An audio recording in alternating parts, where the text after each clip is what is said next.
How to change your voice on Discord Mobile. What's up everyone? In today's tutorial, I'll show you guys a quick and easy way to change your voice on Discord Mobile.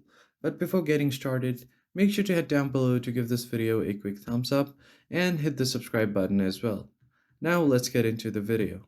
The very first thing you need to do is open up your Google Play Store or App Store and search for VoiceMod Soundboard.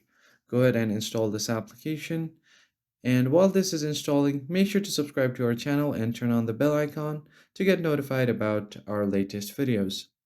So once the installation is complete, all you have to do is open up your Discord mobile, make sure that you are logged into your account, and then head over to the Use section at the bottom right corner, and you'll see the settings menu on the top right, represented by a wheel icon, and then from here scroll down until you get to the voice activity settings.